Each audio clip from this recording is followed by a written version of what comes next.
Kembali lagi bersama channel kita semua. Jika Anda suka, jangan lupa komen, like dan subscribe, serta bila Anda berkenan. Selamat membaca dan mendengarkan. Perintah Kaisar Naga, Bab 3968-3970. Di belakang Yarden adalah Digan, yang telah lama dikeluarkan dari Sekte Api Ungu.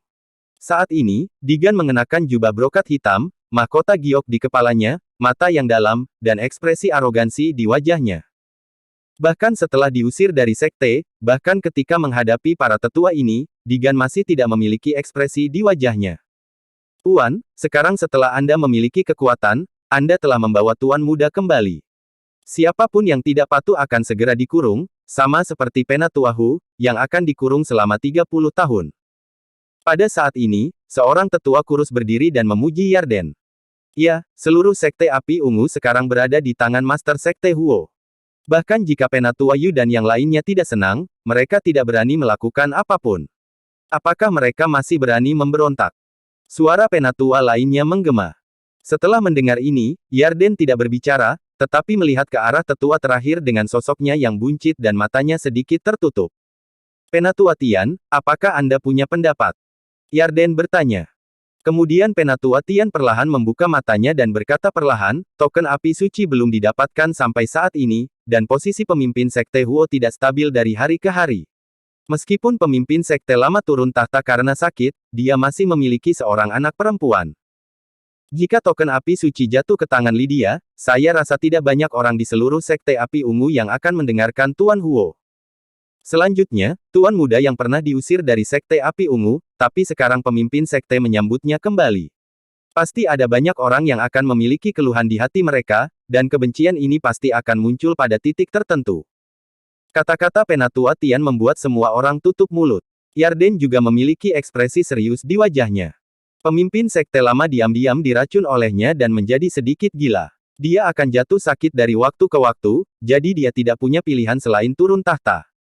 Meskipun dia sekarang adalah pemimpin sekte, dia hanya bertindak sebagai pemimpin sekte sementara, dan dia belum benar-benar mengamankan posisinya sebagai pemimpin sekte.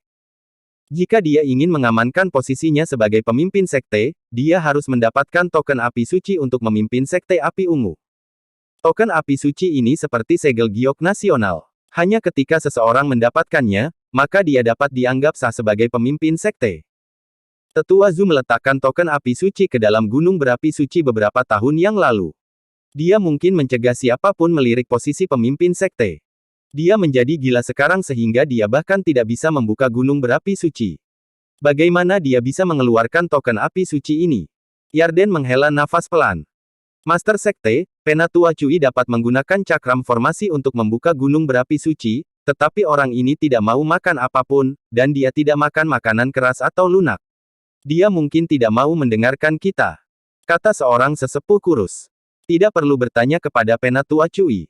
Selama pemimpin sekte mengadakan pertemuan tetua dan semua tetua memutuskan untuk membuka gunung berapi suci, maka Penatua Cui hanya dapat membukanya. Beraninya dia melanggar aturan sekte, kata seorang penatua. Mudah untuk mengatakannya. Bagaimana Penatua Yu dan yang lainnya bisa setuju? Mereka pasti sedang memikirkan bagaimana cara mendorong Lydia ke posisi itu. Tetua kurus itu membalas. Oke, berhentilah berdebat. Kita akan membahas masalah yang diputuskan oleh para tetua dalam beberapa hari. Namun, agar putra saya Digan kembali ke sekte, kalian semua harus mengangkat tangan dan setuju. Mengenai keberatan orang lain, aku hanya berpura-pura tidak melihatnya. Lagi pula, tidak ada ruang untuk negosiasi mengenai masalah ini.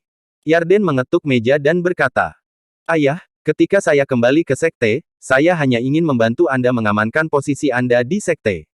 Saya sama sekali tidak ingin tinggal di dalam sekte. Dunia luar sungguh luar biasa. Dan saat aku kembali kali ini, aku harus membalas Lydia. Karena dialah aku dikeluarkan dari sekte ini. Selama Lydia menjadi wanitaku, tidak ada seorang pun di seluruh Sekte Api Ungu yang akan mengancam posisimu. Kata Digan dengan sudut mulut sedikit terangkat dan mata sedikit fokus. Tuan Muda, mohon jangan impulsif. Saya mendengar bahwa Lydia tidak keluar sepanjang hari dan terus berlatih. Diperkirakan kekuatannya telah mencapai alam kesengsaraan transendensi tingkat 9. Penatua kurus dengan cepat membujuk Digan. Sekarang Anda baru saja kembali, Anda akan bermain dengan putri pemimpin sekte lama. Ini bukan hal yang baik. Mungkin, perselisihan internal di sekte api ungu akan lepas kendali. Hahaha, alam kesengsaraan transendensi tingkat 9 bukanlah apa-apa. Digan tertawa, auranya tiba-tiba meledak, dan api hitam terus menyala di sekitar tubuh Digan. Api klan iblis. Semua orang terkejut, kecuali Yarden, yang tidak memiliki ekspresi di wajahnya. Dia sepertinya sudah tahu bahwa Digan telah berlatih keterampilan iblis sejak lama. Segera setelah itu, api di sekitar tubuh Digan berubah menjadi coklat dan kemudian menjadi lavender. Saat api berubah, aura di tubuh Digan terus meningkat. Puncak alam kesengsaraan transendensi. Semua tetua tercengang. Tak satu pun dari mereka menyangka bahwa Digan, yang telah meninggalkan sekte, saat itu berada di alam kesengsaraan transendensi tingkat 8. Dan sekarang, dia telah mencapai puncak alam kesengsaraan transendensi ketika dia kembali. Hanya dengan kesempatan kecil, Digan bisa menjadi master di alam Mahayana. Sungguh sulit dipercaya, terutama tubuh Digan telah menguasai 3 jenis api pamungkas. Tetua, dengan kekuatanku, jika aku ingin melawan Lydia, tidak ada yang bisa menghentikanku, kan? Digan tersenyum ringan dan berkata. Semua orang terdiam. Dengan kekuatan ini, bahkan Penatua Yu tidak akan bisa menghentikannya sama sekali. Sebenarnya, ada alasan lain mengapa anakku kembali kali ini, yaitu menggunakan token api suci sebagai kesempatan untuk menerobos tingkat alam kesengsaraan transendensi dan menjadi tingkat alam Mahayana. Jadi dalam beberapa hari ke depan, aku akan menemukan cara untuk membuka gunung berapi suci dan memperlihatkan token api suci. Kata Yarden. Pada saat ini, semua orang memahami alasan mengapa Yarden tiba-tiba memanggil Digan kembali dari luar.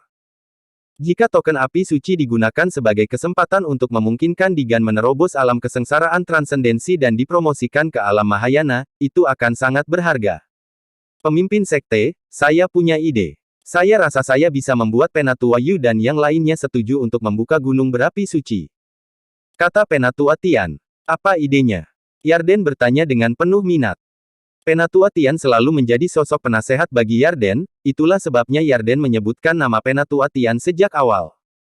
Terlebih lagi, Penatua Tian berani menutup matanya dan tertidur di depan Yarden, semua karena otaknya. Sebenarnya, kekuatan Penatua Tian tidak terlalu tinggi, tetapi otaknya sangat bagus. Di dunia surga dan manusia menghargai kekuatan, dan banyak orang berlatih keras, sehingga IQ mereka tidak tinggi. Siapapun yang punya otak kecil bisa menjadi sosok penasihat. Pemimpin sekte, Penatua Yu, dan yang lainnya selalu merasa tidak puas dengan Penatua Hu yang dipenjara selama 30 tahun. Kita bisa menggunakan Penatua Hu sebagai alat tawar-menawar. Selama Penatua Yu dan yang lainnya setuju untuk rencana membuka gunung berapi suci, kita dapat melepaskan Penatua Hu. Itu tidak akan bertahan selama 30 tahun. Jika mereka tidak setuju, maka kita akan merahasiakannya. Para tetua dari pemimpin sekte lama ini memiliki hubungan yang sangat dekat. Saya pikir mereka pasti akan setuju menolong Penatua Hu. Penatua Tian menganalisisnya dengan cermat.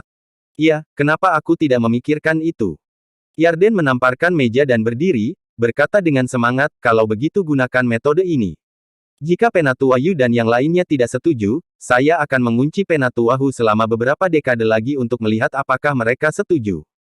Ayah, kudengar Penatua Yu menerima murid baru. Dia bahkan mengalahkan Silas dalam kompetisi seni bela diri sekte murid batin, dan dia masih meminta Silas untuk memanggilnya kakak laki-laki tertua. Digan bertanya pada Yarden. Itu benar, aku tidak tahu di mana orang itu menemukan muridnya. Dia tampaknya berada di alam kesengsaraan transendensi tingkat keempat, tetapi pada akhirnya dia benar-benar mengalahkan Silas. Pada akhirnya, Silas mengorbankan teratai iblis hitam dan mengungkap keberadaan api pamungkas rahasia sekte api ungu kita, tapi dia masih tidak bisa mengalahkan orang itu. Dan, orang itu sepertinya tidak takut dengan api. Ini sangat aneh sekali. Yarden mengerutkan kening ketika dia menyebutkan masalah ini. Muridnya yang paling dibanggakan telah dikalahkan, dan dia masih harus memanggilnya kakak laki-laki tertua. Ini sungguh memalukan. Yang terpenting adalah Dev tidak takut dengan api, yang membuat Yarden sangat aneh. Tidak takut dengan api. Digan juga mengerutkan kening, apakah orang itu memiliki tubuh tiran api sejati? Bagaimana mungkin? Tubuh tiran api sejati perlu ditempa oleh 10 jenis api, dan seseorang harus mampu menahannya untuk menjadi tubuh tiran api sejati. Orang itu jelas bukan tubuh tiran api sejati. Aku mengira dia memiliki harta karun di tubuhnya yang dapat menahan api pamungkas. Yarden menggelengkan kepalanya dan berkata, Yarden benar, Dev bukanlah tubuh tiran api sejati, dia hanya menggunakan api es terdinginnya untuk melindungi tubuhnya. Jika seseorang dengan api pamungkas yang lebih kuat dari Dev bisa menerobos api es terdingin Dev, mustahil bagi Dev untuk tidak terbakar sampai mati. Jika aku punya waktu, aku akan bertemu pria ini. Digan sangat tertarik pada Dev. Nak, kamu harus tetap bersikap rendah hati saat ini. Jika ada konflik, akan merepotkan jika Penatua Yu dan yang lainnya menolak untuk membuka gunung berapi suci. Yarden mengingatkan. Saya mengerti. Pertemuan rahasia itu berlangsung hingga tengah malam sebelum dibubarkan. Penatua Yu dan yang lainnya tidak tahu tentang pertemuan rahasia yang diadakan oleh Yarden di tengah malam. Dini hari berikutnya, Caspar tiba di halaman Dev pagi-pagi sekali. Dia ingin melihat apakah Dev tidur dengan Zeya. Tapi saat dia melihat Dev dan Zeya keluar dari dua ruangan berbeda, dia merasa sedikit senang. Tampaknya Dev benar-benar seorang pria sejati, dan dia tidak mengambil kesempatan untuk tidur dengan Zeya. Kakak senior, kenapa kamu datang sepagi ini? Dev bertanya dengan bingung saat dia melihat Caspar. Adik laki-laki, guru memintaku untuk datang kepadamu dan ingin membawamu bertemu dengan kakak senior Lydia. Kata Caspar. Ketika Dev mendengar ini, dia mengangguk gembira. Jika dia bisa mempelajari metode penggabungan api pamungkas dari Lydia, Dev tidak lagi harus menyamar di sekte api pamungkas. Kamu ingin mengajak adik laki-laki menemui kakak perempuan Lydia. Zeya terkejut saat mendengarnya. Ya, guruku akan membawa adik laki-laki ke sana. Tidak semua orang memiliki kesempatan ini. Aku sangat iri pada adik laki-lakiku. Kata Caspar. Zeya berhenti berbicara, tetapi terlihat wajahnya terlihat sedikit buruk. Karena dia tahu bahwa dibandingkan dengan Lydia, dia jauh lebih rendah. Jika tidak ada saingannya, Zeya masih bisa merayu Dev secara perlahan. Tetapi jika Dev bertemu Lydia, dia mungkin hanya memikirkan Lydia dan bahkan tidak ingin melihat Zeya. Dev juga mengerti pertanyaan Zeya, tapi dia tidak mengatakan apapun. Sebagai perbandingan, dia benar-benar tidak memiliki perasaan terhadap Zeya. Kamu tidak bisa tidur dengan seseorang hanya untuk menyenangkan Zeya tanpa merasakan apapun. Bagaimanapun, dia masih gadis perawan, jadi ini tidak bertanggung jawab. Dev mengikuti Caspar untuk menemui Penatua Yu. Setelah bertemu Penatua Yu berkata, aku sudah menyapa, dan aku akan mengantarmu hari ini untuk bertemu kakak perempuan Lydia. Caspar, kamu ikut aku, sepertinya kamu juga belum pernah bertemu kakak perempuan Lydia. Apa, bolehkah aku melihat kakak senior Lydia juga? Senang sekali. Melihat ekspresi suram Caspar, Penatua Yu terbatuk dua kali. Ini sangat memalukan. Caspar kemudian membuang kegembiraannya dan berusaha keras mengendalikan kegembiraannya. Kedua orang itu mengikuti Penatua Yu keluar dari mansion, dan kemudian menuju ke dalam sekte api ungu. Semakin dalam seseorang masuk ke sekte api ungu, semakin ketat penjagaannya, dan kekuatan para murid tidaklah rendah. Adik laki-laki, bahkan murid batin tidak bisa masuk ke sini dengan mudah. Caspar berbisik pada Dev. Tetapi Dev sedikit bingung karena dia menyadari bahwa dia sendiri yang sepertinya pernah melewati jalan ini.